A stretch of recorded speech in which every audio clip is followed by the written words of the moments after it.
కాకినాడ జిల్లా ఏలేరు వరద ప్రవాహంతో పలు లోతట్టు ప్రాంతాలు పంట చేలు నీట మునుగుతున్నాయి. ప్రాజెక్టు నుండి దిగువకు 18,775 క్యూసెక్ల నీటిని విడుదల చేస్తున్నారు. దీంతో కిర్లంపూడి పరిధిలోని రాజుపాలెం, పిఠాపురం మండలం రాపర్తి వద్ద ఏలేరు కాలువకు గండ్లు పడ్డాయి. మరోవైపు కోటనందూరు సమీపంలోని వెదుళ్లగడ్డ వాగు పొంగడంతో తుని నర్సింపేట రహదారిపై వాహనాల రాకపోకలకైతే అధికారులు నిలిపివేసినట్టుగా తెలుస్తోంది. ఇక దీనికి సంబంధించి మరింత సమాచారాన్ని మా ప్రతినిధి నందిని అందిస్తారు.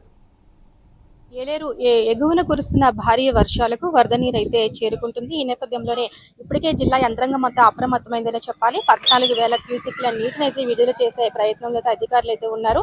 మరోపక్క చూసుకున్నట్లయితే అటు పిఠాపురం నియోజకవర్గం మాదాపురంలో ఏదైతే కాలువ పొంగి పొర్లుతుంది, చుట్టుపక్కల ఉన్న పంట పొలాలు కూడా నీట మునిగాయి. ఇప్పటికి సంబంధించి అధికారులు ఎవరైతే ఉన్నారో పిఠాపురంలో మర్రిరెడ్డి శ్రీనివాస్ అంటే జనసేనకు సంబంధించి మర్రిరెడ్డి శ్రీనివాస్ కూడా ప్రాంతాన్నంతా కూడా పరిశీలించారు. మరి కాసేపట్లో కాకినాడ జిల్లాలో కలెక్టరేట్ లో అయితే డిప్యూటీ సీఎం పవన్ కళ్యాణ్ కూడా రివ్యూ నిర్వహిస్తున్నారు.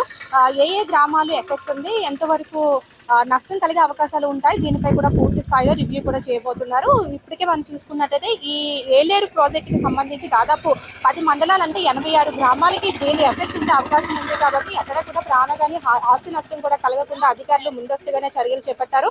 ప్రస్తుతం మనం ఏపీ త్రయానికి సంబంధించి ఒక కాలువ దగ్గర అయితే ఉన్నాము. ఏదైతే ఈ ఏలేరు సంబంధించి జలవంత వదలడంతో ఇక్కడ కూడా వాటర్ ఫ్లో అంతా కూడా పెరుగుతుంది. ఇది కానీ బాగా పొంగి పొరిలితే మాత్రం ఖచ్చితంగా 5 గ్రామాలకైతే దీని ఎఫెక్ట్ ఉంటుంది. 5 గ్రామాలకు సంబంధించిన పొలాలు కూడా నీట మునిగే పరిస్థితి ఉంటుంది. కాబట్టి ఇప్పటికే సంబంధించిన అధికారులు కూడా అప్రమత్తం చేశారు, రైతులు కూడా అప్రమత్తం చేశారు.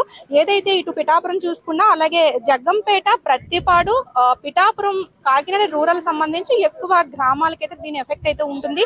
దీనికి సంబంధించి కొంచెంగా వాటర్ ను కూడా వదులుతున్న పరిస్థితి అయితే ఉంది. మనం చూసాము ఏదైతే జగ్గంపేట నియోజకవర్గము కిర్లంపూడి మండలము రాజుపాలెంలో కూడా ఈ రోజు గండి పడడంతో దీనికి సంబంధించి గ్రామస్తులంతా కూడా మళ్ళీ ఆ గొట్టును కూడా పూడ్చుకునే ప్రయత్నం అయితే చేస్తున్నారు. ఇప్పటికే దీనికి సంబంధించి అధికారులంతా కూడా అప్రమత్తమయ్యారు. ఎక్కడ కూడా ఎటువంటి ఆస్తి నష్టం కూడా జరగకూడదు, రైతులు కూడా నష్టపరిహారాన్ని కూడా ఇచ్చే విధంగా ఆలోచనలో అయితే రాష్ట్ర ప్రభుత్వం ఉందనే చెప్పాలి. ఏదైతే ఈ తుఫాను వాయుగుండంగా మారుతుందో, పూరి వద్ద వాయుగుండంగా మారే సమయంలో భారీ నుంచి అతి భారీ వర్షాలు కురిసే అవకాశం ఉంది. కాబట్టి ప్రజలు ఎవరు కూడా అప్రమత్తంగా ఉండాలని అధికారులు సూచనలు కూడా చేస్తున్నారు. అలాగే రైతులు కూడా ఎవరు కూడా దిగులు పడాల్సిన అవసరం లేదు.